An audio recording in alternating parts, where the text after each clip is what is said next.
اعوذ باللہ من الشیطان الرجیم بسم اللہ الرحمن الرحیم السلام علیکم ورحمۃ اللہ وبرکاتہ۔ امید کرنا تساں سارے ٹھیک ہو سو، اللہ پاک سارے کی ٹھیک رکھا ہے۔ تساں میں تکنے مغل ولاگ فیس بک پیج اور یوٹیوب چینل اج ایک نئے ولاگ نال تساں دی خدمت حاضر ہیں جناب۔ تساں تک سکنے ہو ہمارے بیک کیمرے پر کہ سپرے وغیرہ ہونے پی اس سلسلے انشاءاللہ آج نا ولاگ ہو سی۔ واہ ماسٹر جی محنت کر گئے ہو، واہ زبردست کمال جناب، پانی ٹونے پہ نہیں۔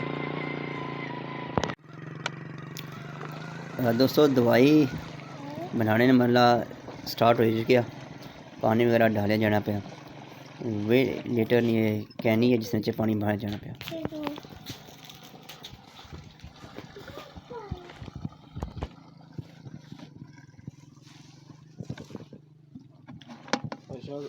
شاہ صاحب یہ کیسی ہے دوائی؟ جڑی بوٹیاں۔ یہ تقریباً ایک ٹینک کتنا ایریا کور کرنا؟ 2 کنال۔ واہ جی واہ، 20 لیٹر پانی پینا پیا اس ٹینکی میں جی، زبردست۔ کتنے ٹکنے مانو جناب؟ 150 ml تقریباً بانے جی، 150 ml 150 ml صحیح ہوئی ہے۔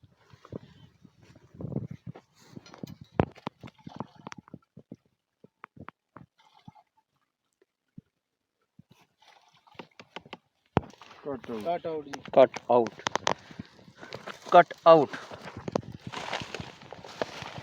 یہ نال کر بانے جناب۔ یہ کنڈیارے ل پیکٹ ہے جی، ڈیفیٹ اچھا تقریباً 3 ٹکانے بھی بانے 20 لیٹر ٹینکی چ، ٹھیک ہوئی ہے۔ 2 کنال ایریا کور کرنا ایک کنیارا سڑنا وغیرہ جی جی۔ ایف آئی آر جڑے بانے پہ جی یہ جوی اس کیلو ڈینا فاپ، ٹھیک ہوئی ہے۔ یہ 2 پوڑیاں تقریباً جی 2 کنال کور کرنیاں۔ واہ جی زبردست۔ چاہوں جی شاہ جی پوما سپر دوائی ہے جی، جوی اس ٹھیک ہوئی ہے، تقریباً 400 ml ہی، صحیح ہے، 400 ml ہی تے 1.5 ایکڑ تقریباً کرنی۔ بہت زبردست ہے، اچھا رزلٹ ہے جی اس میں، ٹھیک ہوئی باہر ہے، کمپنی نہیں ہے۔ زبردست۔ اچھا یہ تساں پچھلے سال ہی ہمارے سے کٹ آؤٹ اور یا اے پوما سپر انہاں نے کیسا رزلٹ جی تھا؟ بہت اچھا رزلٹ ہے جی، بہت اچھا۔ زبردست ہوئی گیا۔ کنڈیارا وغیرہ کنڈیارے سے جی ڈیفیٹ پیکٹ آ وہ تقریباً 8 کنال ہی کرنا، اتنا بھی رزلٹ اچھا۔ ماسٹر صاحب اور نہیں باڑی وچ سپرے وغیرہ کی جانی پہ جناب؟ شکر الحمدللہ جی، بہت سونیاں کڑکاں ہیں جی، زبردست، تے انشاءاللہ ہن ٹائم آ جی کڑکاں نوں سپرے مارنے نا۔ ٹھیک ہو گیا۔ کتنی رائی نے باڑی؟ تقریباً جی 70-80 کنال تھئی ماشاءاللہ، اللہ کا حکم نال۔ زبردست ہوئی ہے۔ صبح جناب یہ بندے بہت چنگے، میں چوتھا سال انہاں بندے کو مروانا پیا سپرے، اچھا بہت اچھی سپرے مارنے، پوری ایمانداری نال مارنے اور رزلٹ دینے جی۔ اچھی دوائی ہے جی، انہاں نے اچھی دوائی ہے اور انہاں نے کہنا ہے کہ اگر بوٹیاں نہ مرن تو روپیہ اساں ہی کرا کے زبردست۔ کہڑی جگہ نے بندے؟ یہ جناب ارسلان مغل صاحب انہاں نے جڑے کرکٹ نے۔ ٹھیک ہوئی ہے۔ ارسلان بھائی کہڑی جگہ نے بندے جناب؟ یہ بھائی صاحب بیول نے لگے ہوئے جی، ٹھیک ہو گیا، بیول جڑا نا ماڑے بندے لگے ہوئے سپرے کرنے پہ، صحیح ہوئی ہے۔ جنہ بندیاں سپرے کرانی وہ جڑا نا بیول سوں نیو پاکستان زرعی سینٹر مدثر بھائی آ رہے ہول سیل ریٹ پر دوائی دینے پہ اور انہوں نے کہنا گجران کلر سوں 100 روپیہ سستی دے تھا، پورے ایریا سوں دے تھا، بالکل گارنٹی شدہ دوائی ہو سی جی۔ زبردست ہے۔ تو اپنا نمبر چاہیے نا اگر کوئی بندہ تساں رابطہ کرنا چاہے تو اگر سپرے وغیرہ کرانا چاہے؟ 0304 55 27 652۔ زبردست ہوئی ہے۔ بھائی جان دوبارہ شروع کرنے سپرے انشاءاللہ اس بھی تساں کی دساں بڑے تجربے نال بندے سپرے کرنے پہ جناب تک سکنے ہو، کوئی ٹرکانے نہ کم نہیں کرنے پہ اور صحیح سیاڑا پر جانے پہ اور صحیح بہت زبردست سپرے کرنے پہ جی ماڑے بندے تک سکنے ہو اور انہاں نے گارنٹی جڑا نا گارنٹی نال سب سے بڑی گل گارنٹی انشاءاللہ اساں گارنٹی دے ساں جیڑی دوائی اساں مارنے پہ اگر رزلٹ نہ اچھا ہے کوئی پیسہ نہیں۔ واہ جی واہ، ماشاءاللہ کڑک بھی تکی سکنے ہو، بہت سونی کڑک لگی بھی تے ہن ٹائم آ تقریباً سپرے کرنے نا سارے سنگیاں دوستاں کی ہے کہ ہن تساں سپرے کراؤ جلد سے جلد۔ ٹھیک ہوئی ہے۔ جڑا یہ دوست ویڈیو تکنے پہ اگر کوئی خواہشمند سپرے کرانے نہ تو تساں انہاں نال رابطہ کر سکنے ہو، انہاں اپنا نمبر تساں کی شیئر کیتا ہوا۔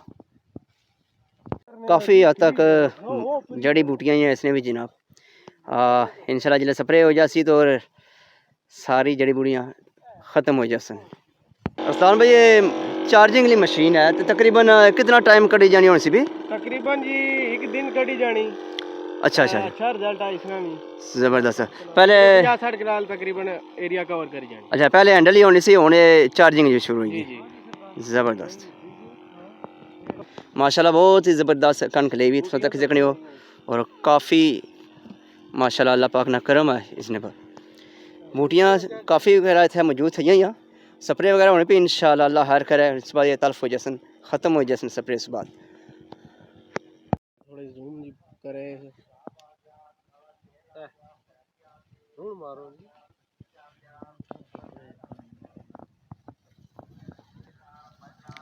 نہ سپرویژن کر پہ ماسٹر ندیم صاحب جبار بھائی اور رضوان بھائی تکنے پہ جناب. بہت اچھی ہے شاہ صاحب بلا زندگی دا بہت اچھے انسان ہے اور تو کو کسی فریقی نے مار رہے ہیں اتنی فریقی نے بہت گھٹ بندے جڑے سپرے مار رہے ہیں بالکل ہے جناب. اور اگر کوئی غلطی کوتاہی تھی تو کمنٹ بھی حافظ صاحب کی دسیا گیا جائے.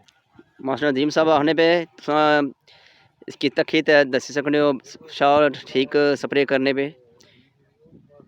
اگر کوئی مسئلہ آ جی تو تساں کمنٹ ضرور دسو. جی بالکل اپنی اپنی رائے ضرور دیو. دوستو شاہ صاحب سپرے کرنے پہ وہ بڑے جی بہت تسلط. زبردست سپرے کرنے پہ جی. اچھا ارسلان بھائی کٹ آؤٹ نے بارے دسی سکنو. اچھا پجانا کٹ آؤٹ دوائی استعمال کر رہے ہیں پہ ٹھیک ہے کتنی ہے یہ؟ یہ 1 لیٹر والی ہے تقریباً 15-16 کنال جڑا نا کرنی 2 ایکڑ. صحیح ہوئی اس نے ماشاءاللہ بہت اچھا رزلٹ ہے. ٹھیک ہو گیا. اور کس چیز ہمارے یہاں پر لکھا ہوا کیا کسنے کسنی میں نہیں اچھا ہے؟ یہ تقریباً چوڑے پتے جڑا نا جی پیازی پولی بتوا لیلی جنگلی پالک تقریباً ٹھیک ہے. ایک کسنے مریا جناب؟ کیلاڈینا فا پی جی. ٹھیک ہے. یہ جوی ہستا ہی اس نے بھی بہت اچھا رزلٹ ہے جی تقریباً 2 پیکٹ پینے. ٹھیک ہو گیا. یہ جنگلی جئی دومی سٹی اور تقریباً دیگر گھاس ماس جڑی بوٹیاں ہستے ہیں. ٹھیک ہو گیا جناب. تقریباً یہ 112-110 گرام جیڑا نا جی پینی فی لیٹر 1 ایکڑ. ٹھیک ہو گیا جناب زبردست. اچھا جناب ایک کس مارے پیکٹ؟ اچھا یہ کنڈیارے ہستا ہے جی تقریباً یہ 8 کنال تقریباً کرنا جی میٹا فٹ. اس نے تقریباً کم چوڑے پتے والیاں جڑی بوٹیاں اس کی بھی کم کرنا تقریباً جس نے کنڈیارا چھڑا زیادہ ہوا ہے اس نے اس بھی چنگا رزلٹ ہے. بس زبردست ہے جناب. اچھا یہ ارسلان بھائی کیسی چاہیے بوتل؟ اچھا یہ پائی پوما سپر ہی جوی ہستا ہے یہ باہر کمپنی نہیں ہے. اچھا اچھا تقریباً یہ 250 ملی لیٹر جڑا نا فی ایکڑ کرنی 500 ml یہ تقریباً 1.5 ایکڑ ہستے بہت اچھا رزلٹ ہے جی. باہر کمپنی نہیں ہے مناسب قیمت اس نہیں. جی دوستو اگر تساں کی یہ ویڈیو اچھی لگی پسند آئی تو تساں اس کی لائک بھی کرو شیئر کرو اور پیارے پیارے کمنٹس کرو. غلطی ہے کومنٹ تساں دسی سکنے ہو. زبردست ہو گیا. ٹھیک ہے دوستو فی امان اللہ اپنا خیال رکھیے گا. اللہ حافظ.